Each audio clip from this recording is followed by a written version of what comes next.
আসসালামু আলাইকুম। অষ্টম শ্রেণীর প্রিয় শিক্ষার্থীরা কেমন আছো? সবাই আশা করি অনেক ভালো আছো। আগামীকাল হচ্ছে তোমাদের ষান্মাসিক মূল্যায়ন পরীক্ষা, বিষয় জীবন ও জীবিকা। ইতিমধ্যে তোমাদের প্রশ্নপত্র একই সাথে উত্তর আমরা তৈরি করেছি, 100% সঠিক উত্তর তো তোমাদেরকে দিয়ে দিব। আগামীকাল পরীক্ষাটি যেন তোমাদের ভালো হয় এবং মূল্যায়ন পরীক্ষাটা যেন ভালো হয়। তো যা হোক, ইতিমধ্যে প্রশ্নপত্র একই সাথে তোমাদের হচ্ছে নমুনা প্রশ্নের যে উত্তর সেগুলো আমরা তৈরি করেছি, জাস্ট তোমাদেরকে দিয়ে দিচ্ছি, ঠিক আছে? তো তোমাদের জীবন ও জীবিকা শ্রেণী হচ্ছে অষ্টম। তো কাজ হচ্ছে তোমাদের একটি সবুজ প্রকল্পের প্রস্তাবনা প্রণয়ন, ঠিক আছে? তো তোমাদের যে কাজটা দেওয়া হয়েছে সেটির নাম কি? একটি সবুজ প্রকল্পের প্রস্তাবনা প্রণয়ন। তো এই শিরোনামের আলোকে তোমাদেরকে বাকি কাজগুলো করতে হবে এবং এখানে একটি সবুজ প্রকল্প প্রণয়ন পরিকল্পনা নির্দেশনা দেওয়া আছে। তো নির্দেশনা অনুযায়ী প্রত্যেককে একটি প্রস্তাবনা তৈরি করা জমা দিতে হবে। তোমাদেরকে প্রত্যেকেই কিন্তু এই কাজটা করতে হবে আলাদা আলাদাভাবে, ঠিক আছে? তো কাজটি করার জন্য মোট সময় 5 ঘন্টা পাবে, অনেক সময়। তবে প্রকল্পের সমস্যা নির্বাচন, প্রস্তাবনা প্রস্তুত এবং অনুষ্ঠান সূচি তৈরির জন্য জোড়াই আলোচনার সুযোগ থাকবে এবং এরপর প্রত্যেকে নিজ নিজ খাতায় প্রকল্পের প্রস্তাবনা তৈরি করবে। প্রথম অংশের পর 30 মিনিটের একটি বিরতি থাকবে, তার মানে 4.5 ঘন্টার মতো পরীক্ষা দিবা, ঠিক আছে? তো আমাদেরকে প্রথম অংশে কী কী রয়েছে আমরা যদি একটু দেখি। তোমাদের হচ্ছে এখানে রয়েছে এটা দ্বিতীয় অংশ, আমরা প্রথম অংশটা একটু দেখি। আচ্ছা, এখানে তো আমরা একটু বললাম যে কাজ হচ্ছে কি একটি সবুজ প্রকল্পের প্রস্তাবনা প্রণয়ন, ঠিক আছে? তো আমাদের চারপাশে এমন অনেক সমস্যা রয়েছে যা আমরা বিভিন্ন প্রযুক্তি ব্যবহার সমাধান করতে পারি। তো এখানে কয়েকটি ক্ষেত্রে উল্লেখ করা হয়েছে। তো জোড়াই আলোচনার মাধ্যমে তোমরা পরিচিত ও পছন্দ অনুযায়ী নিচে তালিকা যে কোনো একটি ক্ষেত্র থেকে সমস্যা খুঁজে নাও। তো আমাদের কী করতে হবে? এই যে সমস্যা দেওয়া আছে এখানে দেখো, সমস্যার ক্ষেত্র বিদ্যালয়ের আশপাশের পরিবেশ এবং নিজ এলাকার কৃষি, বায়ু, বিদ্যুৎ, পানি, সৌর জ্বালানি শক্তি এবং স্থানীয় সামাজিক বা হচ্ছে অর্থনৈতিক পরিবেশ, নিজ প্রতিষ্ঠানের পাঠাগার বা হচ্ছে কি বিজ্ঞানাগার এবং ক্যান্টিন।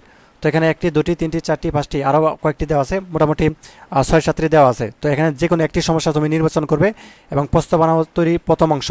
তো প্রথম অংশ কী কী রয়েছে সেগুলো আমরা একটু যদি দেখি। এখানে রয়েছে প্রথম অংশ, ঠিক আছে? তো নির্বাচিত সমস্যার বর্ণনা, যে সমস্যার সমাধানের জন্য প্রকল্পটি তৈরি করা হচ্ছে তা বিবরণ দিতে হবে। তো আমরা হচ্ছে এখানে তৈরি করেছি ইতিমধ্যে কীভাবে দেখো, প্রস্তাবনা তৈরি প্রথম অংশ বিবরণ খুব সুন্দরভাবে তৈরি করেছি। তো তারপরে তোমাদেরকে যেটি বলতে বলা হয়েছে যে প্রস্তাবনার আচ্ছা, নির্বাচিত সমস্যার বর্ণনা এটি করব এবং যৌক্তিকতা করব। কেন এই প্রকল্পটি নেওয়া হচ্ছে তার যৌক্তিক কারণ আমাদেরকে ব্যাখ্যা করতে বলা হয়েছে। প্রকল্পের সাথে সংশ্লিষ্ট পেশা শনাক্ত করতে বলা হয়েছে এবং তারপরে আরও দ্বিতীয় অংশ রয়েছে, যেমন ভবিষ্যতে প্রযুক্তির মাধ্যমে প্রস্তাবিত সমাধান কি হতে পারে সেটা লিখতে বলা হয়েছে এবং প্রকল্পে কেন্দ্রিক সম্ভাব্য নতুন পেশার দক্ষতা অনুসরণ এটা লিখতে বলা হয়েছে এবং পরিবেশের উপর প্রকল্পটির প্রভাব নির্ণয়, ঠিক আছে? তো এরকমভাবে হচ্ছে আমাদেরকে আরও বেশ কিছুই দেওয়া আছে, ঠিক আছে? তারপর হচ্ছে পরিবেশের উপর প্রকল্পটি প্রভাব নির্ণয় এটা লিখব এবং 7 নম্বর লিখব সমাজ বা মানব কল্যাণে প্রকল্পটির ভূমিকা উপস্থাপন। এর 7টি পয়েন্ট লিখব এবং সবার শেষে 8 নম্বরে লিখব অনুষ্ঠানের সূচি তৈরি, ঠিক আছে? তো সবার তৈরিকৃত এই প্রকল্প উপস্থাপন করার জন্য তোমাদের প্রতিষ্ঠানে কী ধরনের আয়োজন বা ইভেন্ট করা যেতে পারে, উক্ত ইভেন্টের জন্য একটি অনুষ্ঠান সূচি তৈরি করো। তো এটা আমরা তৈরি করেছি, জাস্ট তোমাদেরকে দিয়ে দিব। তো চলো আনসারটা দেখা যাক। অষ্টম শ্রেণী ষান্মাসিক মূল্যায়ন 2024, বিষয় জীবন ও জীবিকা, তারিখ হচ্ছে 3/7/2024। কাজ হচ্ছে কি একটি সবুজ প্রকল্পের প্রস্তাবনা প্রণয়ন। তো আমার নির্বাচিত সমস্যা নিজ এলাকার কৃষি, আমরা এটা নির্বাচন করেছি, তুমি চাইলে অন্য একটা নির্বাচন করতে পারো, সমস্যা নেই। তো প্রস্তাবনা তৈরি প্রথম অংশ 1 নম্বরে বিবরণ দিয়েছি। তো বাংলাদেশের অর্থনীতির অন্যতম খাত কৃষি এবং দেশের জনসংখ্যার প্রায় 2/3 কৃষক। কৃষি বাংলাদেশের গ্রামাঞ্চল অর্থনীতির মূল চালিকা শক্তি এবং জনগোষ্ঠীর অধিকাংশের প্রধান পেশা। খাদ্য নিরাপত্তা, কর্মস্থান, অর্থনৈতিক প্রবৃদ্ধি চালু রাখতে এ খাতের গুরুত্ব অনেক বেশি, কারণ দেশের খাদ্য শস্যের চাহিদার প্রায় 95% সরবরাহ কারণে এদেশের কৃষক। কিন্তু এই গরিষ্ঠ সংখ্যক কৃষক তার নিজেদের চাহিদা পূরণ করতে পারে না বিভিন্ন ধরনের সমস্যার কারণে, বিশেষ করে চাষযোগ্য ভূমি সত্যের অভাবের কারণে। 2008 সালে পরিসংখ্যান অনুযায়ী বাংলাদেশের 2,81,000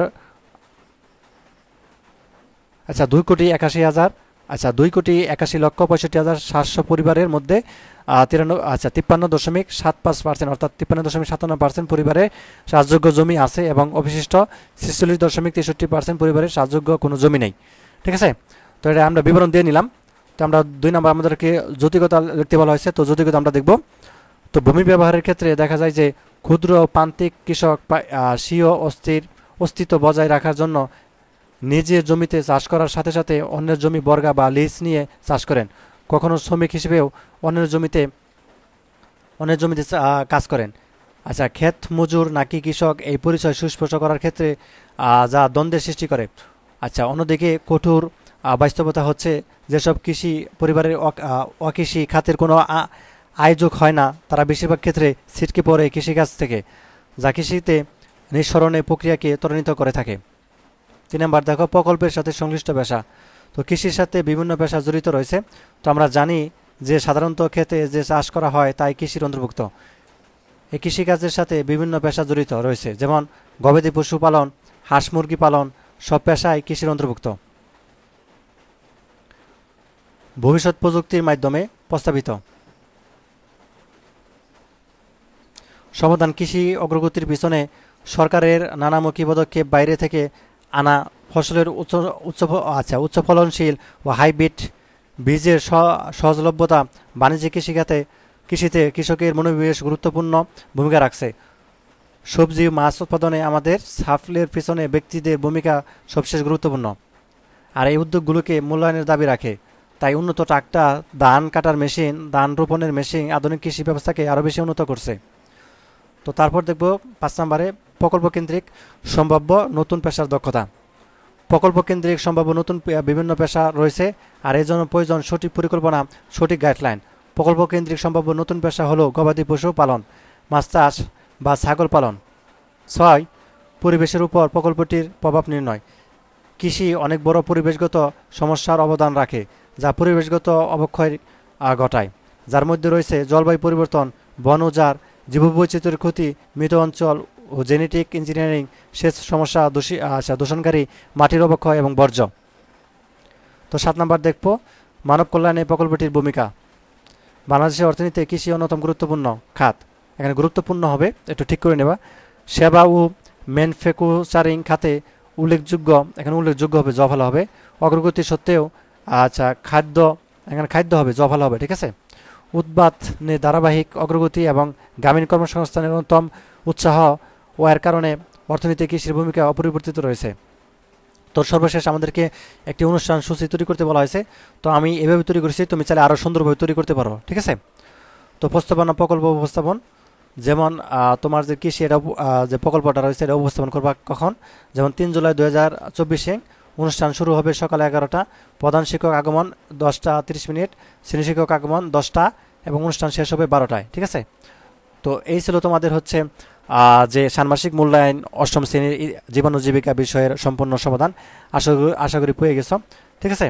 তো তোমাদের হচ্ছে এই হচ্ছে তোমাদের প্রকল্পের শিরোনাম অবশ্যই লিখে নেবে উপরে কাগজে, একটি সবুজ প্রকল্পের প্রস্তাবনা প্রণয়ন। তো তোমাদেরকে কি করতে হবে, আচ্ছা তোমাদেরকে আরেকটু জিনিস আমি বোঝাই দিতে আসি, সেটি হচ্ছে যে তোমাদেরকে আমি যদি সবার উপরে একটু দেখাই, তো এখানে এই তারিখের পরে তোমার নাম এবং তোমাদের শ্রেণী, বিষয়, জীবন ও জীবিকা এবং তোমাদের রোল বা আইটি নাম্বারটা লিখে তারপরে হচ্ছে এইভাবে লিখে নেবে, ঠিক আছে।